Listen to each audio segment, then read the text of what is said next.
সম্প্রতি একটা এগ্রো ফার্মের ২৭টা গরু মারা গেছে ঘাস খেয়ে।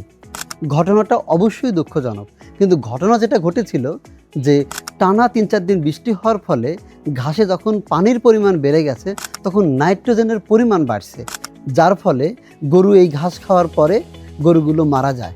এই গরুগুলোকে ঘাস খাওয়ানোর জন্য তারা সবসময় ২-৩ ঘন্টা রোদে শুকাতো, ওই বৃষ্টির কারণে রোদে শুকাতেও পারে নাই। এসব নানান ঘটনা শুধু এইখানে না, বাংলাদেশের বিভিন্ন জায়গায় ঘটে। আমরা এইসব দুর্ঘটনা এড়াতেই আমরা ভুট্টার হাইড্রোফনিক্স ঘাস চাষ করছি।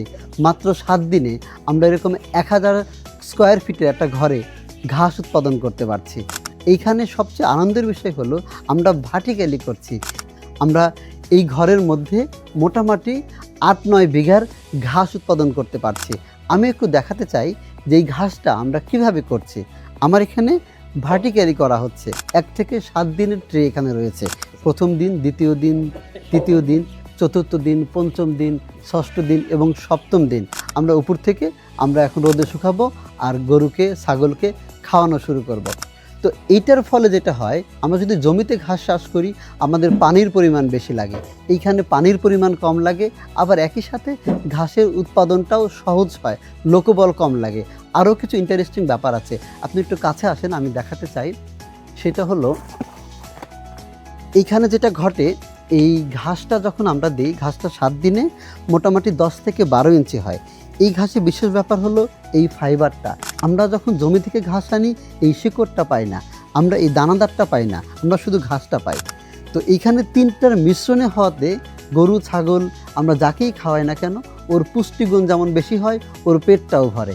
এটা একটা খুবই কার্যকরী উপায় এই ঘাস উৎপাদনের জন্য এবং গরুর খামারে খরচ কমানোর জন্য। আপনারা জানেন ইতিমধ্যে যে একটা খামারে সবচেয়ে প্রায় ৭০% খরচ হলো গরুর, ছাগলের খাবারের খরচ। এইটার মাধ্যমে এই খাদ্য খরচ কমে আনা যায়। হ্যাঁ, একটা চ্যালেঞ্জ অবশ্যই আছে, এটার set up cost, primary set up কস্টটা অনেক সময়ই এটা বেশি হয়, মানুষের কাছে এটা বেশি মনে হয়। আমি যেটা বলতে পারি যে আপনি যদি ১ বিঘা জমিতে ঘাস করেন, সেই জমির দাম আছে, জমি ঘাস চাষ করার লেবার কস্ট আছে।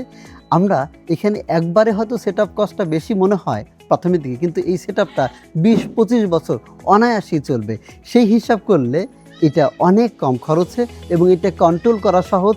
এটা এআই দ্বারা এবং টেকনোলজি দ্বারা সহজ এটা করা যায়। আমরা যেমন পানি দেওয়ার জন্য এখানে দেখেন পানির ফোয়ারা লাগানো আছে, পানি সুন্দর করে স্প্রেড হয়ে সব জায়গায় ছড়িয়ে যায়। এই যে এখানে ছড়িয়ে গেছে। তো এইটা মেনটেন করাটাও সহজ, এটা কন্ট্রোল করা সহজ।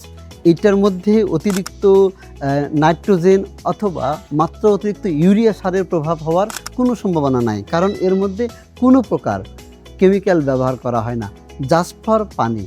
এবং আমাদের এই ৭ দিন সময় হলে গরুকে খাওয়ানোর জন্য উপযোগী হয়। এটা একটা খুবই ভালো মাধ্যম একটা খামারির জন্য। আমরা যেটা প্র্যাকটিস করছি, আপনারা দোয়া করবেন যেন আমরা সাকসেসফুলি এটা সারা বছর করতে পারি। Thank you.